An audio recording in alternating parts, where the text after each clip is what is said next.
जय हिंद। नमस्कार दोस्तों। दोस्तों, आज जो है एक बहुत ही बेहतर चैप्टर जो है कि हमारे कुछ स्टूडेंट्स का डिमांड था, जिसकी वजह से हमने सोचा कि इस पे वीडियो बना दें। 10th क्लास की एसएसटी का जो फर्स्ट चैप्टर है, हिस्ट्री से संबंधित है। कौन सा चैप्टर है? चैप्टर का क्या नाम है? The rise of the nationalism in the Europe. The rise of nationalism in the Europe, ये चैप्टर एसएसटी का, और ये जो है कि हिस्ट्री से संबंधित है। तो आज जो है कि हम इसको विस्तृत समझने की प्रयास करेंगे और इसमें जानेंगे कि इसमें क्या चीज़ें हुई थी। पूरे इसको एक एक पॉइंट को, पूरे इस चैप्टर को इस शॉर्ट में, ये एक तरफ से नोट्स ही कह लीजिए इसको, जो हम बनाए हैं ये अपने को समझने के लिए बनाए हैं। हालांकि आप लोगों को हम इससे एक्सप्लेन करेंगे तो इस चीज़ से आप लोग बेहतर तरीके से समझिएगा। तो देखिए, आज जो है कि बेहतर से बेहतर तरीके से आपको समझ में आएगा और कभी भी इस पॉइंट को आप मिस मत कीजिएगा, इसको ध्यान से पूरा देखिएगा। तो चलिए हम आते हैं अपने टॉपिक पे, स्टार्ट करते हैं। देखिए, the rise of nationalism in Europe, इसका मतलब होता है कि नेशनलिज्म जो है, राष्ट्रवाद की जो भावना है यूरोप में कब जगी, इसके बारे में आप लोगों को विस्तृत से समझेंगे। तो देखिए, राष्ट्रवाद की भावना और ये राष्ट्रवाद होता क्या है, पहले इसके बारे में आप समझ लीजिए। तो सिंपल सी डेफिनेशन है कि जब भी कोई भी कंट्री के लोग अपने राष्ट्र के प्रति अपने आप को समर्पण कर दे, डेडिकेटेड कर दे, तो वो जो है कि राष्ट्र के प्रति जब डेडिकेटेड हो जाते हैं और राष्ट्र प्रेम की भावना जब मन में आ जाती है, तो उसको नेशनलिज्म की थ्योरी को प्रूफ करता है। ठीक है, बात समझिएगा। लेकिन यहाँ पर जो है कि हम बात किसकी कर रहे हैं? यूरोप की बात कर रहे हैं। कहाँ की? यूरोप की बात कर रहे हैं। तो यूरोप में जो है एक फेडरिक सोरियो नाम के व्यक्ति थे। कौन थे? फेडरिक सोरियो, जिन्होंने एक बेहतर तरीके से एक चित्र बनाया और कल्पना किया। किसकी कल्पना किया? Democratic and Republic state. Democratic and Republic state की क्या की? कल्पना की, इमेजिंग की। और उसमें जो है कि उस इमेज में इन्होंने ये सोचा कि काश जो है कि इस जगह पे जहाँ पे वो थे, इस जगह पे फ्रांस में थे, काश ये डेमोक्रेसी वाली यहाँ पे जो है कि मानसिकता होती, लोग होते, तो काश यहाँ की जो डेवलपमेंट है बहुत ज़्यादा बेहतर तरीके से हो पाता। ठीक है, तो इन्होंने क्या किया कि एक मैप सोचा, उसमें पब्लिक्स जो थी उन वो पीछे थी और एक लीडर व्यक्ति थे, और इनका कल्पना उस जो है कि चित्र से ये समझ में आता है कि जो हर एक व्यक्ति होता है उसके एक राइट्स होने चाहिए किसी भी गवर्नमेंट में, ताकि वो अपने बातों को आसानी से और स्वतंत्रता पूर्वक कह सके, और उसकी फंडामेंटल राइट्स आज़ादी भी होनी चाहिए। तो ये हुए फ्रेडरिक सोरियो, जो है कि इन्होंने एक आर्टिस्ट व्यक्ति थे, इन्होंने इसके बारे में लिखा। अब दूसरी में हम बात करते हैं। देखिए, अब सीधे हम आते हैं कहाँ पे? आते हैं फ्रांस में, क्योंकि हम फ्रांस पे जब आते हैं तो 1789 की जो रिवॉल्यूशन हुआ था उसके बारे में हम समझेंगे। 1789 की जो क्रांति हुई थी उसके बारे में हम विस्तृत रूप से समझेंगे। तो देखिए, विस्तृत क्या है यहाँ पे? पॉइंट ये है कि जो 1789 में जो फ्रांस में जो रिवॉल्यूशन हुआ था, उस रिवॉल्यूशन के रीजन क्या था और क्या क्या चीजें हुई, उसके बारे में विस्तृत समझेंगे। तो सबसे पहले 1789 में वहां पे बुर्बो किंगडम था, राजवंश था, बुर्बो किंगडम राजवंश था, और जिसके राजा थे कौन थे? लुई 16। इनकी कई सारे पॉइंट जो होता है, आता है कि I am the state, I am etcetera etcetera, मैंने आपको गॉड मानते थे।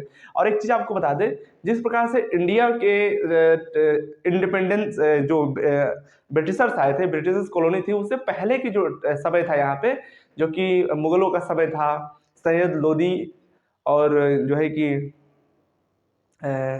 ये जो था खलजी वंश था, ठीक ना, तुगलक वंश था।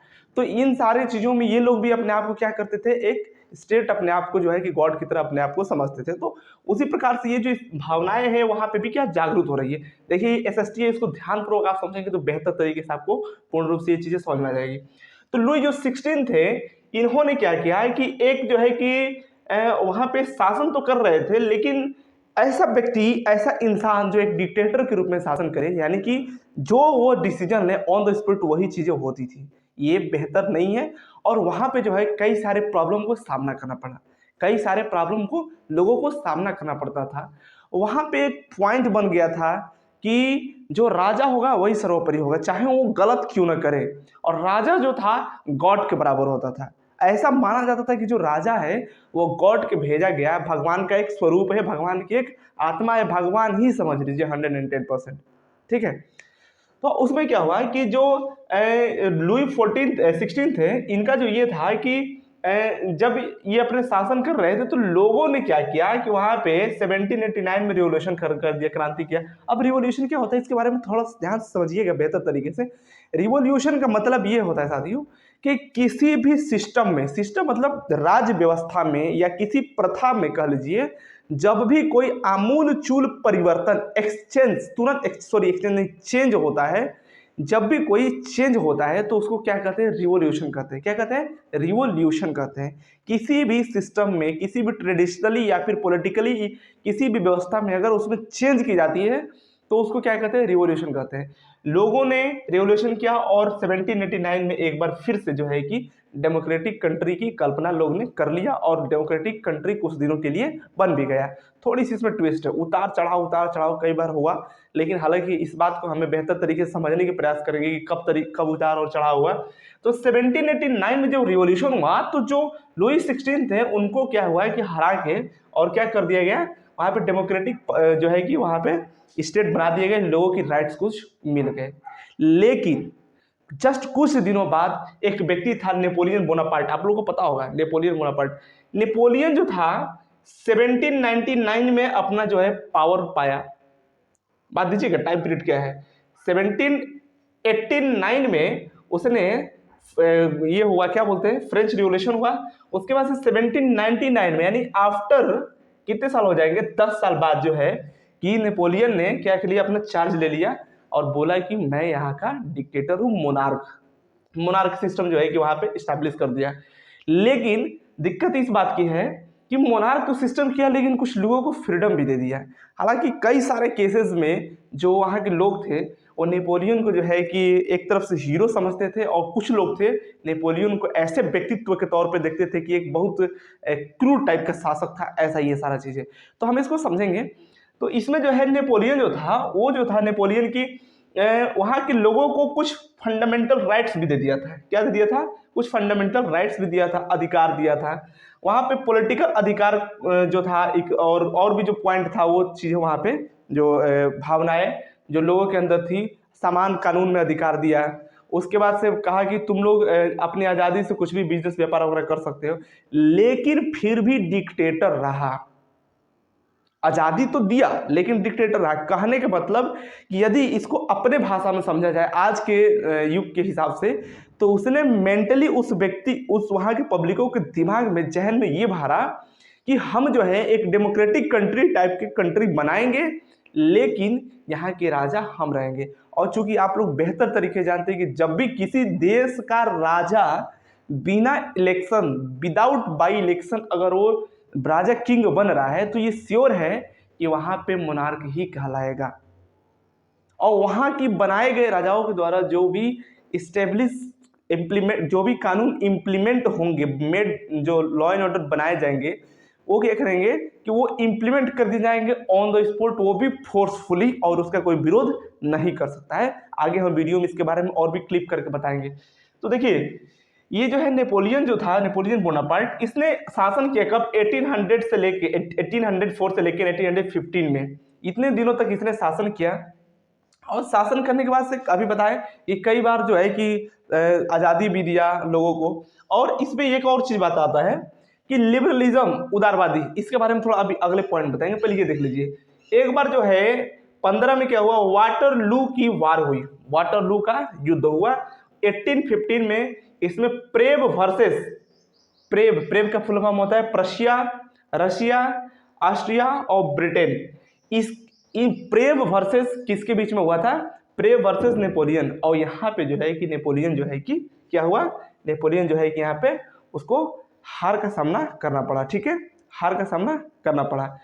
उसके बाद से ये जो थे फिर ओल्ड माइंडसेट वाले लोग थे, इनको जो था ट्रेडिशनली जो रूढ़िवादी व्यवस्था चल रही थी उसको चलाना था, न कि यहाँ पे डेमोक्रेटिक सिस्टम लगाने की प्रयास किए ये लोग।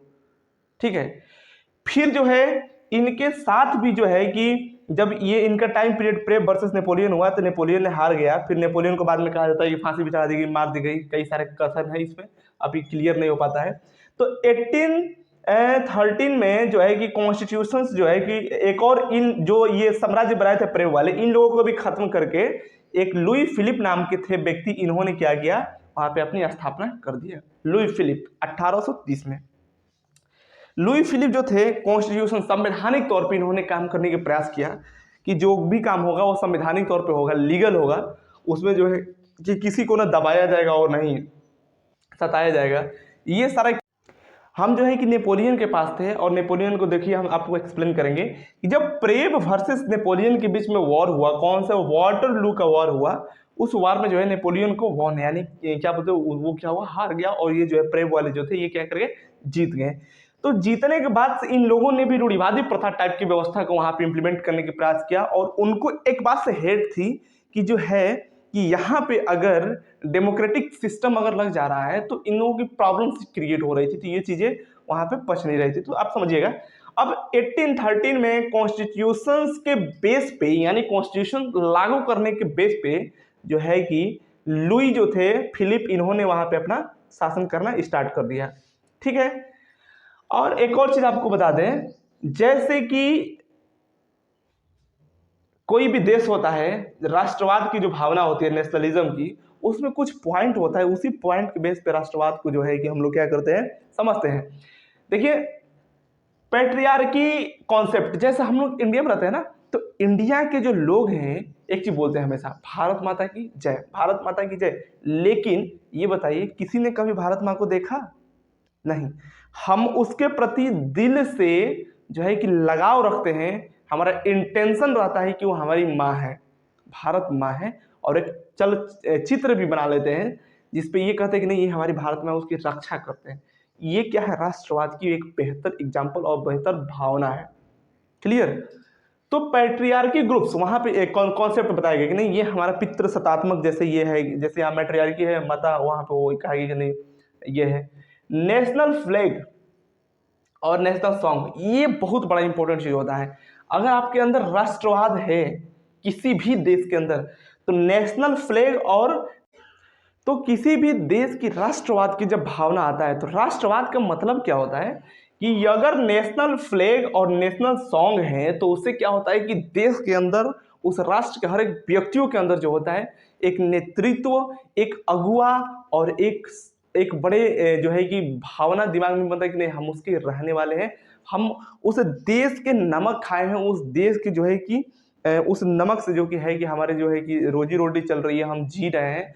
तो इससे क्या होता है कि एक राष्ट्र प्रेम की भावना जगती है। और आपको पता होगा कि नेशनल फ्लैग जो होता है पूरी राष्ट्र को रिप्रेजेंट करता है। नेशनल सॉन्ग जो है जब गाया जाता है तो सब लोग डिसिप्लिन में खड़े होकर और सॉन्ग को गाते हैं। एकता, यूनिटी को रिप्रेजेंट करता है। किस चीज को रिप्रेजेंट करता है? यूनिटी को रिप्रेजेंट करता है। दूसरा क्या करें, central administration. Central administration, French revolution में जब सुधार जो हुआ उसमें ये था कि सेंट्रल एडमिनिस्ट्रेशन एक जो है कि ऐसा जो है कि राज्य बनाया जाए, ऐसा स्टेट बनाया जाए जो कि वहां पे सेंट्रल गवर्नमेंट जो होता है उस पर सभी पे कंट्रोल करे। अदरवाइज आप लोग जानते होंगे कि जो जर्मनी था वो 39 स्टेट में बटा हुआ था, जिसको आज की जर्मनी पढ़ते हैं, वो 39 राज्यों में था। और ये बताइए, ये तो था, इसको इस समय केवल ओनली जर्मनी है। और इंडिया में जो है कितने रियासतें थी आफ्टर इंडिपेंडेंस, बताइए। ये रियासतों को छोड़िए, खैर रियासतों को कंट्रोल करके ये कर लिया गया। इससे पहले और हिस्ट्री में जाएंगे तो सम्राट अशोक और जो चंद्रगुप्त थे उनके बाद से जितने भी राजाएं हुए वो छोटे छोटे टुकड़ियों में इंडिया को जो है कि कई भागों में बांट दिया, जिसकी वजह से जो बाहरी आक्रमणकारी थे मोहम्मद गजनवी गौरी है, अलबतगीन सुबुक्तगीन, मोहम्मद बिन कासिम, इन्होंने क्या किया कि भारत पे आके इसी का फायदा उठाकर और यहाँ पे जीत गए। लेकिन यदि राष्ट्रवाद की भावना होती, एक स्टेट और सेंट्रलाइज एडमिनिस्ट्रेशन होता, तो वहां पे ये होता कि एक बार सोचना पड़ता है इंसान को कि हमने इस देश के विरुद्ध अगेंस्ट अगर कोई वार छिड़ रहे हैं तो उस पर हमें खामियाजा भुगतना पड़ सकता है।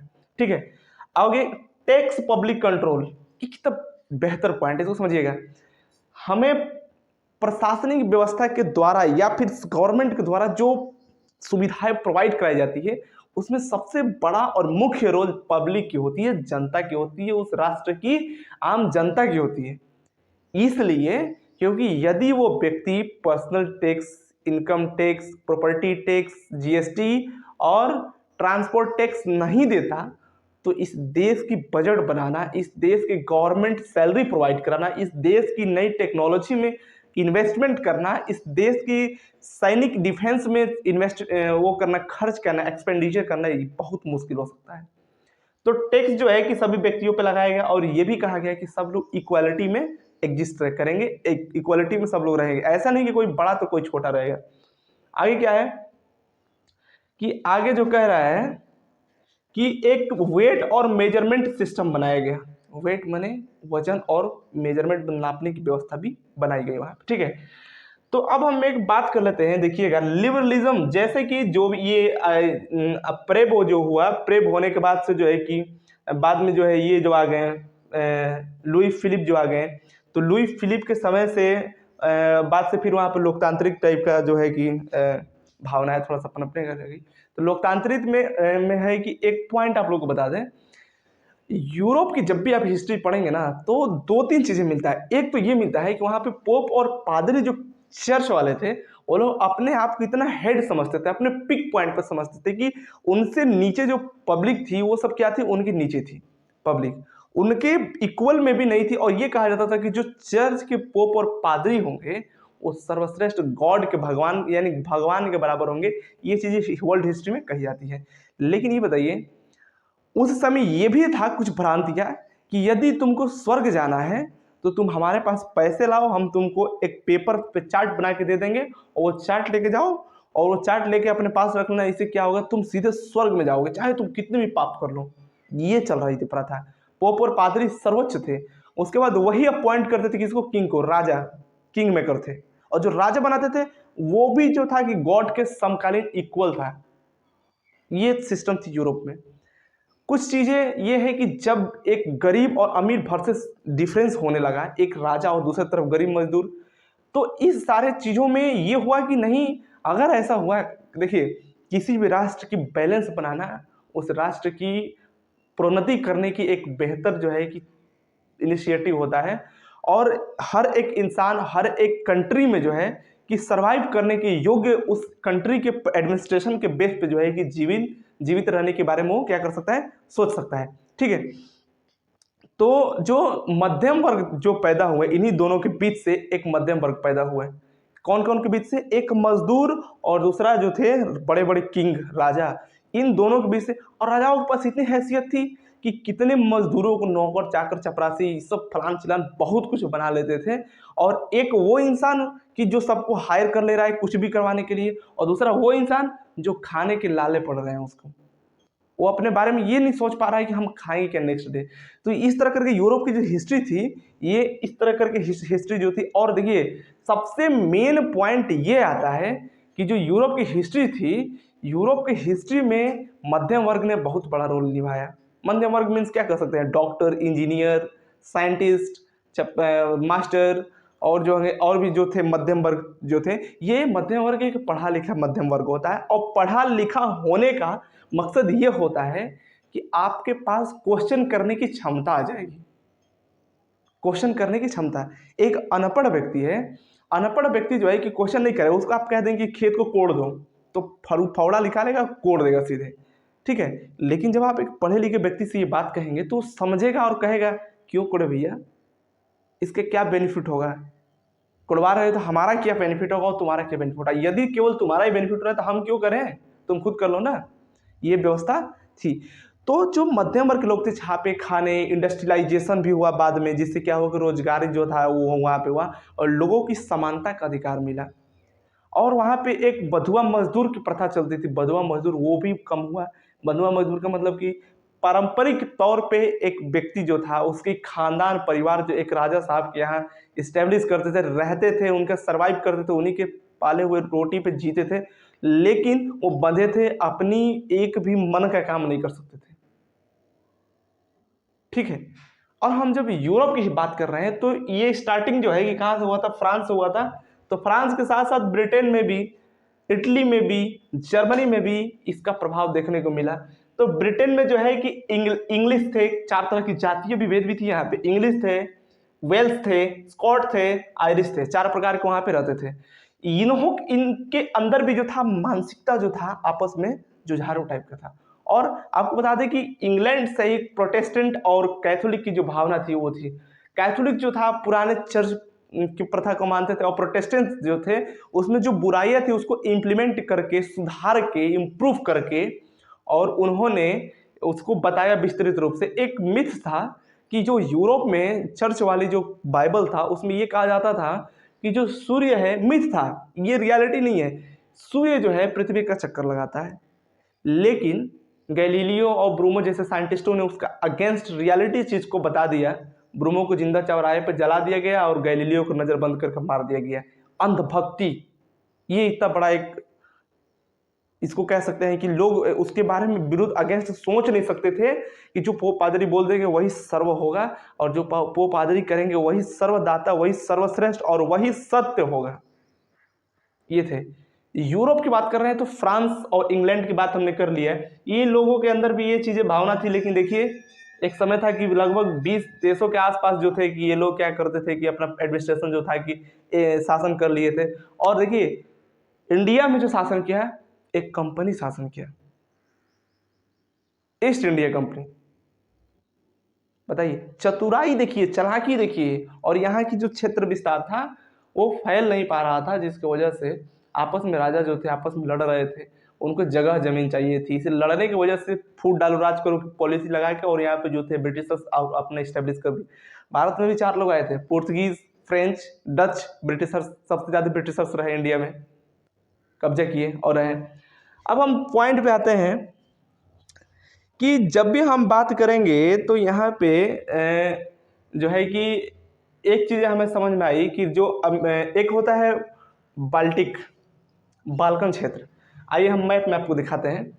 यहाँ पे जैसे ये वाला जो एरिया है ये यूरोप का एरिया है, ये अफ्रीका है। तो यूरोप में एक फ्रांस है, तो फ्रांस का भी क्षेत्र विस्तार हुआ। फ्रांस के बगल में सटा हुआ जर्मनी है, ठीक है, इटली है, स्पेन में है। और जो बाल्कन के क्षेत्र कह रहे हैं, बाल्कन में स्वीडन, डेनमार्क, नॉर्वे, ये जो एरिया था ये डेवलप्ड एरिया था। क्या था? डेवलप्ड एरिया था।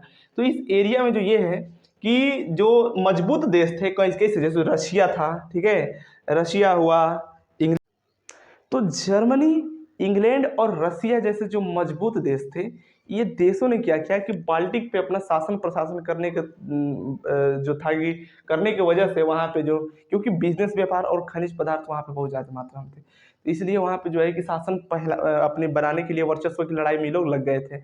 और यही सबसे बड़ा रीज़न बना कि वर्ल्ड में, विश्व में फर्स्ट वर्ल्ड वार 1914 टू 1918, सबसे बड़ा रीजन यूरोप की।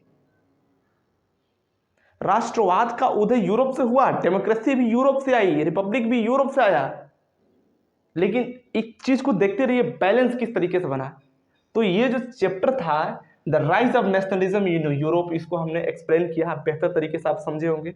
और एक और बात आप लोगों को बता दें कि जिस प्रकार भारत माँ इंडिया के हैं, उसी प्रकार से वहाँ की statue of liberty, statue of जो भी कई तरह की चीज़ें होती हैं, तो वो सिंबल्स जो होते हैं चित्र के द्वारा भी समझाए जाते हैं कि हमारा देश जो है यूनिटी है, अखंड है, ठीक है। और जो और भी एक चीज़ होता है कि जैसे देश में अखंडता होना बेहतर जरूरी है, खंडन होना बेहतर नहीं, अखंड होना, एकता होना बेहतर जरूरी है, ठीक है। और यूरोप में जो रिवॉल्यूशन हुआ उसका मेन जो रीजन था, एक और पॉइंट था, उसमें थे लैंग्वेज, साहित्य, लिटरेचर। उसके बाद से और भी जो मेन पॉइंट थे उसके ड्रामा वगैरह, ये सब चीज़ों को आर्टिस्ट जो थे इसको एक्सप्लेन करके पत्रिका पेपर के वजह से इसको फैला रहे थे। उस समय भी इसका विचारों का उदय हुआ, लोगों ने पढ़ना सीखना रहना, छापे खाने का आविष्कार हुआ, तो उससे बुक जो है कि छपाने लगी, इसे दूर दूर तक पहुंचने लगा। कोई भी जो भ्रांतियाँ थी उसको ट्रांसलेट करके अलग अलग भाषाओं में चारों तरफ फैलाते थे, जिसकी वजह से जो कॉन्सेप्ट था वो क्लियर होने लगा और लोगों के अंदर सेटिस्फैक्शन होने लगा, जिसकी वजह से वहाँ के जो मेंटलिटी है the rise of nationalism in Europe वो बेहतर तरीके से बन पाया। और आज के डेट में देखिए सबसे डेवलप्ड है। तो हमें भी अपने देश को एकता और अखंडता को बरकरार रखते हुए इसमें अपनी कंट्रीब्यूट करना चाहिए। ये चैप्टर जो है कि 10th क्लास का है, the rise of nationalism in Europe, ये यहाँ से ख़त्म हो रहा है। जय हिंद।